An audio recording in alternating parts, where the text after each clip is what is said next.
ভালোবাসিয়া ভালোবাসি এই চার অক্ষরের মায়াময় সুন্দর শব্দটি আজও অধরাই রয়ে গেছে আমার জীবনে।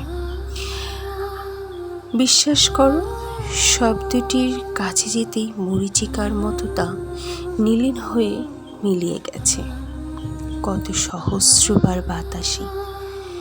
উত্তর মেলেনি, মাঝে মাঝে পেয়েছি হৃদয়হীন প্রত্যাখ্যান। তবে এতকাল পেরিয়ে যাবার পরও আজ শব্দটি হৃদয়ের গহীনে উদয় হতেই শরতের রাতে ভরা হলুদের ঠান্ডা চাঁদের মতো এক শীতল প্রশান্তিময় আনন্দ স্রোত আমার সমস্ত শরীরকে শীতল করে দেয়।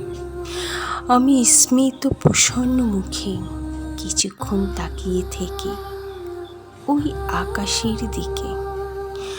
ভালোবাসি ভালোবাসিয়া নিরুত্তর প্রত্যাখ্যান, কত হাহাকার, কত না পাওয়ার ধূসর বেদনা আছে এই শব্দটি ঘিরে।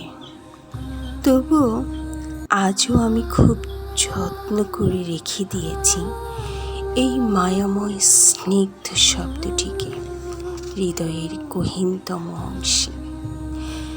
ভালোবাসি শব্দটি হৃদয় মন্দিরে উদয় হতেই মনে পড়ে যায় সেই কতকাল আগের সেই দুরন্ত স্বপ্ন মুখর কৈশোর বেলার ছবি। ফেলে আসা দূরের অতীত থেকে চোখে ভেসে আসা সেই কবেকার সেই লাবণ্য চঞ্চল স্নিগ্ধ মিটির মুখখানি। আজও মনে পড়ে মেঘ শিশির ফুলের মতো ছিল তার মুখখানি, বৃষ্টির কণার রূপালি ঝিলিকের মতো ছিল তার হাসি। ভালোবাসি ভালোবাসি এই আশ্চর্য মায়াময় শব্দটি আমি আজও ভালোবাসি।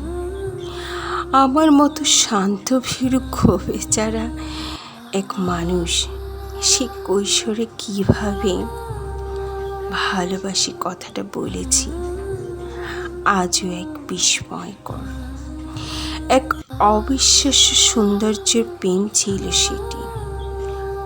রূপালী আগুনের মতো দ্যুতিময় সুন্দর স্নিগ্ধ দীপ্তময় ভালোবাসা শব্দটির সাথে এত দুঃখ, এত হাহাকার মিশে থাকার পরও শব্দটি আজও আমার প্রিয়। কেন এত প্রিয় বলতে পারবো না। আমি আজও সেই ভালোবাসার অপেক্ষায় আছি, কখনো যদি এসে বলে। অপেক্ষায় আছি, খুব করে আছি এবং ভালোবাসি ভালোবাসি বলে